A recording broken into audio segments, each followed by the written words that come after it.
whether it is Campa Cola, the Adarsh scam, or even encroachments by developers, illegal construction and malpractices are not new to the Indian housing market.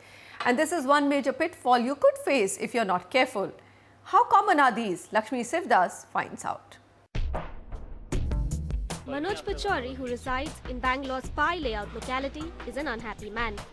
The car park in his apartment complex has been converted to a commercial area, which is a deviation of the building plan submitted to the BBMP. The society will now have to pay several lakhs as fine for the building violation. Unfortunately, Mr. Pachauri found out about the issue too late. So when we approached these BBMP officials, they told us clearly that, these are the irregularities that you have. The building is not built as per the sanction plan, or the sanction plan itself may be fake. Colonel Ravindran is in the same boat as Mr. Pachauri. His apartment complex's developer firm folded up before completing the apartment. The firm is now being run as 3 different entities, making legal proceedings a hurdle. A group of people get together, form a partnership firm, start a construction company, make a building, and then sell it off. And once the building is more or less completed and people have moved in, they wind up their office and move elsewhere. Manoj and Ravindran are just 2 home buyers among thousands across the country who search for their dream homes and unknowingly buy projects riddled with illegalities and violations. Authorities estimate that Karnataka state alone has over 9,000 high-rises that have some element of illegal construction. It can mean that the developer has done deviations in terms of height. It can mean he's built an extra floor. He's deviated on the setbacks. So it can be 50 different types of deviations, and that's all the more reason why the prospective buyer should check if the approved plan matches with what he's getting in hand from the developer. So what are some of the most common illegalities customers should look out for?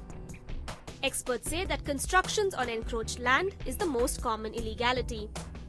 Another malpractice is the deviation from plans sanctioned by the local bodies in order to build additional floors, parking spaces and commercial spaces. Builders also invite applications for allotment without securing clear titles, and finally also fail to furnish the occupancy certificate that deems a building suitable for occupancy. Any of these offences can result in the government cutting the essential services, as in the Campa Cola case, and even eviction. I would recommend buyers to do 3 rounds of checks.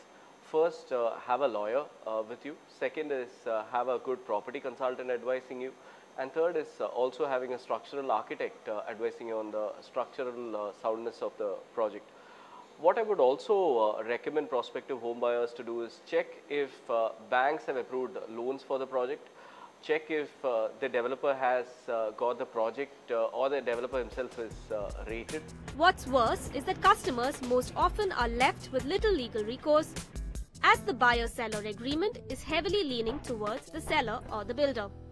First class builders, they are adding many clauses. I can say these kind of dotted line agreements where the purchaser's bargaining power is completely restricted.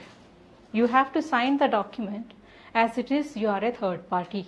You are making the payment, but you have no right.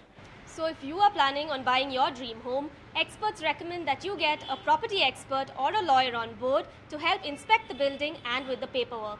With Govind Murthy in Bangalore, Lakshmi Sivadas for NDTV.